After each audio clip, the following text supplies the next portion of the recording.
Hello friends, welcome to யாஸ் recipes. இன்றைக்கி நம்ம ரொம்ப சாஃப்டாக ஸ்பாஞ்சியாக டீ கேக் தான் எப்படி செய்கிறதுன்னு பார்க்க போகிறோம்.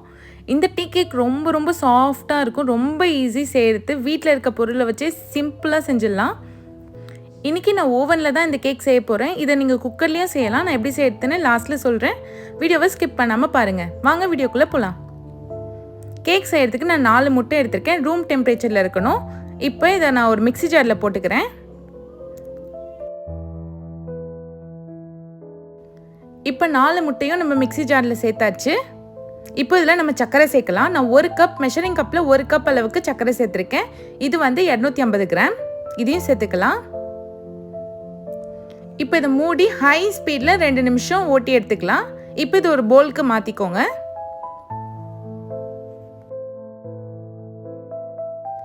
இப்போ ஒரு விஸ்க் வச்சு இதை நல்லா ஒரு வாட்டி பீட் பண்ணி விடுங்க.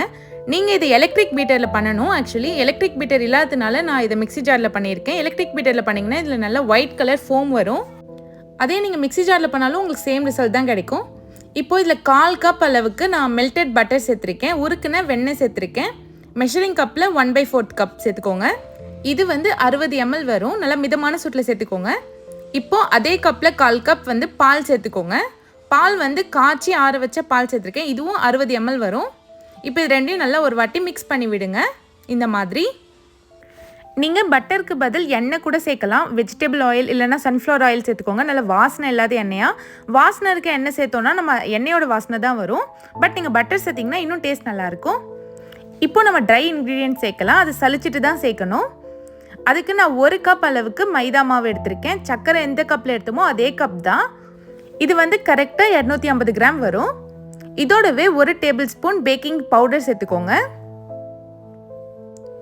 1/4 ஸ்பூன் வந்து பேக்கிங் சோடா சேர்த்துக்கோங்க. உங்களுக்கு பேக்கிங் சோடா வேணான்னா உப்பு கூட சேர்த்துக்கலாம். இப்போ இதை நல்லா சலிச்சு எடுத்துக்கோங்க ஒரு வாட்டி.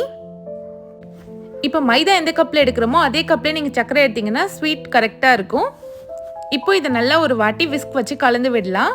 உங்களுக்கு மாவு லைட்டாக தண்ணியாக இருக்க மாதிரி இருந்துச்சுன்னா 2 டேபிள் ஸ்பூன் மைதா மாவை சலிச்சிட்டு சேர்த்துக்கோங்க. பட் நான் இங்கே மைதா மாவு எதுவுமே சேர்க்கல. எனக்கு கரெக்டான கன்சிஸ்டன்சியில் இருக்குது. இதை நல்லா ஒரு வாட்டி இந்த மாதிரி நல்லா மிக்ஸ் பண்ணி விடுங்க. இப்போது இதோடவே 1 டேபிள் ஸ்பூன் வெனிலா எக்ஸ்ட்ராக்ட் சேர்த்துக்கோங்க. நான் இன்றைக்கி வெனிலா எக்ஸ்ட்ராக்ட் சேர்த்துருக்கேன். இதில் நீங்கள் பைனாப்பிள் எக்ஸ்ட்ராக்ட் சேர்த்தா கூட டேஸ்ட் ரொம்ப நல்லாயிருக்கும்.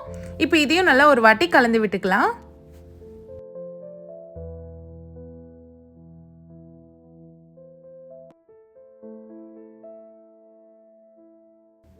எந்த கட்டிகளும் இல்லாமல் கேக் பேட்டர் இந்த மாதிரி இருந்தால் தான் கேக் நல்லா சாஃப்டாக சூப்பராக நமக்கு கிடைக்கும். இப்போ மாவு நல்லா சூப்பராக ரெடி ஆயிடுச்சு. பாருங்கள், இந்த மாதிரி கன்சிஸ்டன்சியில் இருக்கணும். ரொம்ப திக்காகவும் இருக்கக்கூடாது, அதே மாதிரி ரொம்ப கெட்டியாகவும் இருக்கக்கூடாது. இப்போ நம்ம மாவை கேக் டின்னில் சேர்த்துக்கலாம். நான் கேக் டின் வந்து 9 இன்ச்சில் எடுத்திருக்கேன். இப்போ இதில் நான் மேலே பட்டர் பேப்பர் வச்சுட்டு 1 ஸ்பூன் பட்டரை நல்லா ஒரு ப்ரஷ் வச்சு எல்லா சைடும் ஸ்ப்ரெட் பண்ணி வச்சுருக்கேன். இந்த மாதிரி இப்படி நம்ம பண்ணுறதுனால கேக் நம்மளுக்கு ஒட்டாமல் பர்ஃபெக்டாக கிடைக்கும். இப்போ பட்டர் வந்து எல்லா சைடும் சேர்த்தாச்சு. நம்ம ரெடி பண்ணி வச்ச மாவை இதோட சேர்த்துக்கலாம்.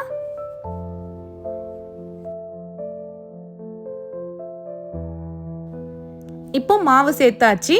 ஒரு டூத் பிக் இல்லைன்னா ஒரு குச்சை வச்சு இந்த மாதிரி கலக்கி விடுங்க. இப்படி நீங்கள் பண்ணுறதுனால உள்ளே இருக்க ஏர் பபிள்ஸ்லாம் போயிடும்.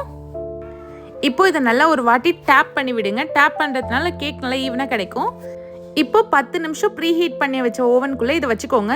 இது கரெக்டாக 30 நிமிஷம் 350 ஃபாரன்ஹீட்டில் வச்சு எடுத்திங்கன்னா சூப்பராக கேக் பேக் ஆகிடும். பாருங்கள் எவ்வளோ சூப்பராக ரெடி ஆகிடுச்சின்னு. இப்போது ஒரு டூத் பிக் வச்சு இதை நீங்கள் உள்ளே குத்தி பார்த்தீங்கன்னா உங்களுக்கு மாவு ஒட்டாமல் வெளியே வரணும். பாருங்கள், இப்போ இது கிளியராக இருக்குது. கேக் நல்லா பேக் ஆகிடுச்சு. இப்போ இதை ஆடினதுக்கப்புறம் நம்ம கட் பண்ணி சர்வ் பண்ணலாம். இப்போ பார்த்தீங்கனாலே தெரியும் கேக் எவ்வளோ சாஃப்டாக ஸ்பாஞ்சியாக இருக்குன்னு.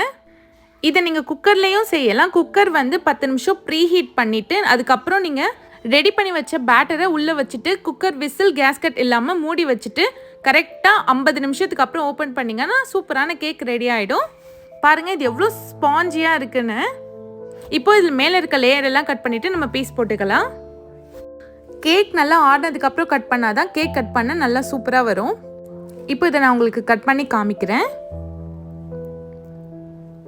பாருங்கள், கேக் எவ்வளோ சூப்பராக வந்திருக்குன்னு. இது டீ கூட சாப்பிடலாம். ரொம்ப ரொம்ப டேஸ்ட்டாக இருக்கும். இனிமேட் நீங்கள் டீ கேக் வீட்லேயே செஞ்சு சாப்பிட்லாம். நான் சொன்ன மெஷர்மெண்ட்டில் நீங்கள் இந்த கேக்கை செஞ்சிங்கன்னா ரொம்பவே பர்ஃபெக்டாக வரும். இதை நீங்கள் அப்படியே பேக்கரியில் வாங்கி சாப்பிட்ற மாதிரியே இருக்கும். இந்த கலர் வந்து கொஞ்சம் மஞ்சளாக இருக்கிறதுக்கு காரணம் என்னென்னா, நம்ம எலக்ட்ரிக் பீட்டர் வச்சு பீட் பண்ணோன்னா அந்த எக் வந்து நல்லா ஒயிட் ஆகும். ஆனால் நம்ம இதை மிக்ஸி ஜாரில் போட்டதுனால லைட்டாக எல்லோயிஷாக தான் இருக்கும். பட் கேக்கோட டேஸ்ட் ரொம்ப சூப்பராக இருக்கும். இந்த கேக்கை நீங்கள் ஸ்டோர் பண்ணி 7 நாள் வரைக்கும் வச்சுக்கலாம். கெட்டே போகாது, ரொம்ப நல்லாயிருக்கும். இந்த வீடியோ உங்களுக்கு பிடிச்சிருந்தா மறக்காமல் யாஸ்ட் ரெசிபி சேனலை சப்ஸ்கிரைப் பண்ணிவிடுங்க.